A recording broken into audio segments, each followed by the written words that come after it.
दलखौनो आरो नामखौ सोलायबावसिगोन नामा बिसोरनाथ' अयभास दङ। जोंनि बर' हारिनि जायफोर लिडार्स दैदेनगिरिफोरा पलिटिकेल प्लेटफर्माव आगान होयैनि सिगांनिफ्रायनो सिरि सिरि सिखावै माबेबा मोनसे पलिटिकेल पार्टीनि सापर्टिं रलाव थानानै सोरबा पलिटिकेल लिडारनि सापर्टिं रलाव थानानै येस मेन जानानै आन्दो आन्दो सिरि सिरि सिखावै पलिटिक्सनि खामानिखौ मावबोबाय थाखादों। बैसोर माखासे लिडार्स दैदेनगिरिफोरनिफ्राय सानैसो लिडार्स दैदेनगिरिफोरा बे बिटिसि काउन्सिल पलिटिकेल सिस्टेमाव जागायजेननाय जा मोनसे पलिटिकेल केरियार बेवहायनो बिसोरो दिनैयो थुंगेखानाय मोनसे प्लेटफर्मखौ लानो गोनां जानानै फैदों। इउपिपिएल जिर' माने रायजोआ जायखौ मोजां मोनदों बेखौ सहाय खालामदों।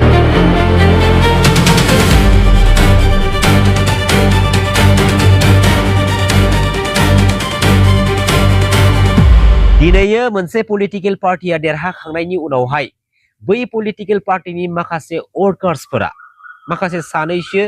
वर्कार्सफोरा आरो बेबायदि केरेक्टारनि वर्कार्सफोरा मोनफ्रोमबो पलिटिकेल पार्टीयाव थायो।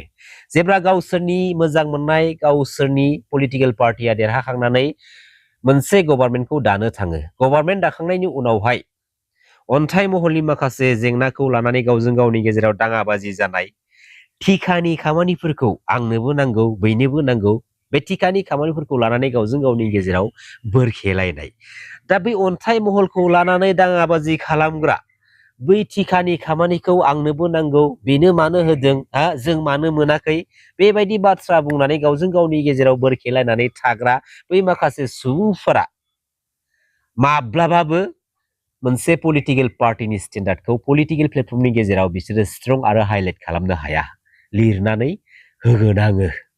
मानगोनां रायजो राजा आइ आफा बिदा फंबायमोन, दा दिनै जाय मानगोनां रायजो राजा आइ आफा बिदा फंबायमोना जाय पलिटिकेल पार्टीखौ सापर्ट खालामो, बै मानगोनां रायजो राजा आइ आफा बिदा फंबायमोना बहाबा अन्थाइ महलाव थानो थाखाय माबेबा थिखानि खामानिखौ मावनो थाखाय सापर्ट खालामा दै। जेब्ला रायजो राजा आइ आफा बिदा फंबायमोना बा रायजो राजाफोरा खैफोदाव गोग्लैयो आरो ओरैबायदि माखासे खैफोदफोरनिफ्राय ओरैबायदि माखासे खैफोद दङ जाय माखासे खैफोदखौ पलिटिकेल प्लेटफर्मनि पलिटिकेल पावार बाहायनानैसो सुस्रांनानै होनो हायो। बै समाव रायजो राजाफोरनि गोनांथिनि समाव रायजो राजाफोरनि थुलुंगानाय लानानै रायजो राजाफोरनि हेफाजाब लानानै गावबा गावखौनो सासे पलिटिकेल लिडार महरै आबुं महर मोननाय बै लिडार्स दैदेनगिरिफ्रा रायजो राजाफोरनि दुखु रायजो राजाफोरनि आंखालनि समाव रायजो राजाखौ जेरैबायदि रायदावहैनांगौ, जेरैबायदि गावसोरनि आखायाव थानाय पलिटिकेल पावारखौ बाहायनानै हेफाजाब हैनांगौ, बै राइट टाइम राइट प्लेसाव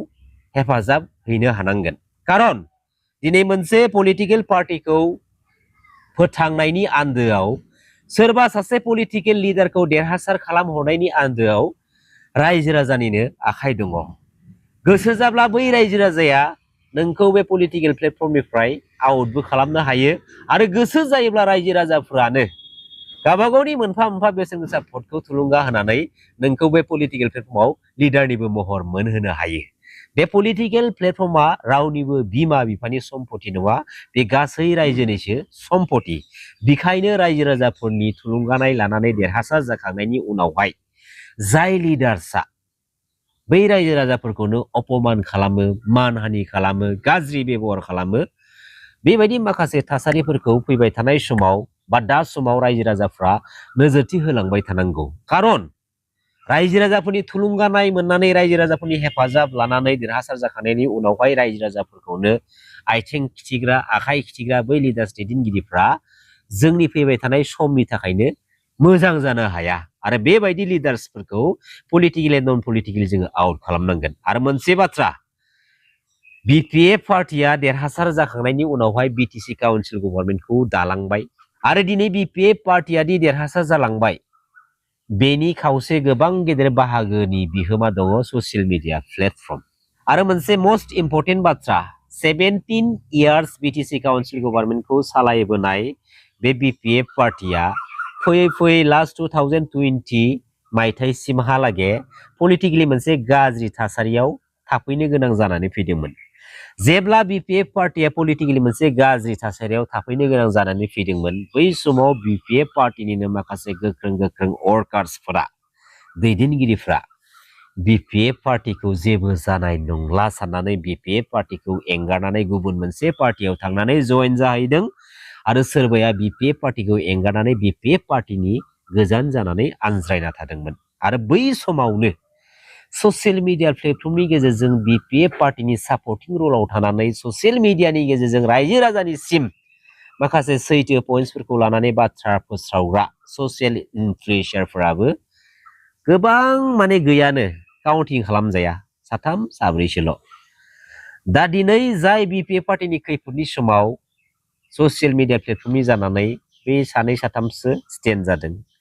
नाथाय BPF पार्टी देरहाखांनायनि उनावहाय BPF पार्टीनि बै आयाराम गयाराम लिडारनि उन सिगां थानानै दा समाव सैमा फाग्ला बायदि ओजोंनिफ्राय जों खाथिंफाबाय थानानै केमेरा खालामबाय थायो आरो बैबायदि माखासे सुबुंफोरखौ जों मिथिनायाव थांनाय 2020 BTC बिसायख'थियाव BPF पार्टीनि सापर्टिं रलाव लानानै ससियेल मिडिया प्लेटफर्मनि गेजेरजों बाहायदोंमोन जाहैबाय दा बैसोरखौ बाहायसे बाहायनायनिब्लाबो 2020 मायथाइयाव BPF पार्टीया गासै मोन 17 सिट्स देरहासार खालामनो हादों माखासे ओरैबायदि इउटुबार्सफोर दङ माखासे ससियेल इनफ्लुएन्सारफोर दङ जायनि माखासे पार्सनेल केरेक्टारफ्रानो मोजां नंखाया बेबायदि सुबुंफोरा गावबा गावखौनो मेइनटेनेन्स खालामनो रोंखायानो बेबायदि सुबुंफोरखौ मोनसे पलिटिकेल पार्टीनि थाखाय ससियेल मिडिया प्लेटफर्मनि गेजेरजों जुदि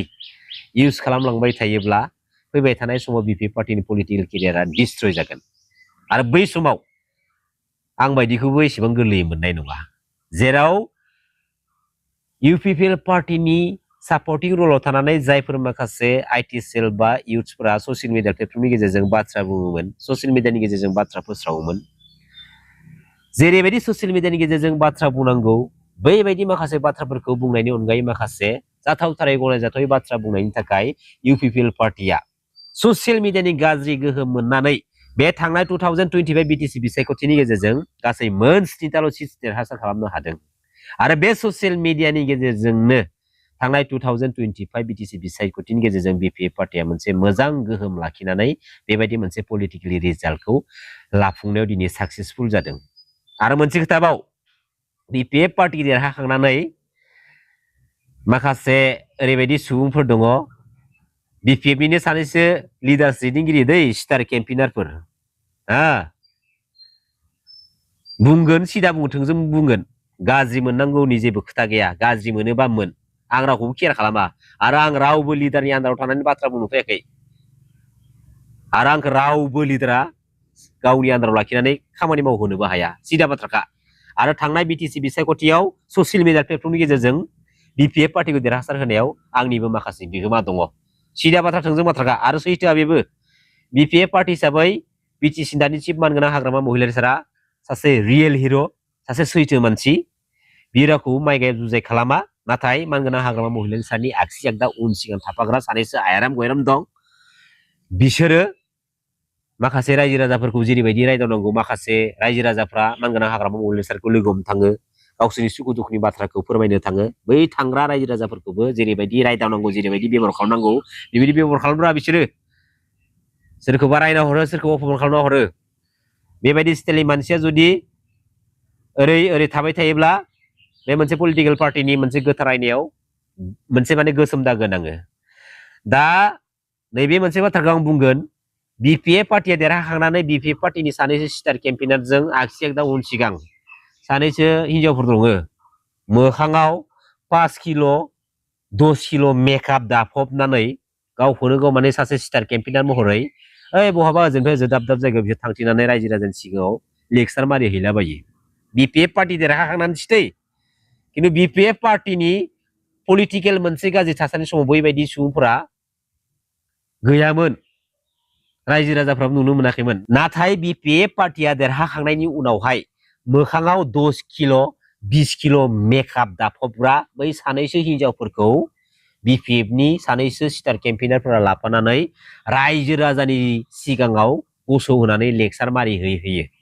BPFखौ मोजां मोनग्रा बै रायजो राजाफ्राबो बिसोरनि महर मोखांखौ नुनानै दुखु मोनो गाज्रि मोनो मा जानला मेला आबां जाबां मानसिफोरखौ लाबोनानै जोंनि सिगाङाव गसंहोनानै लेक्सार मारि फैखो खियावबो गैया हासुदैयावबो गैया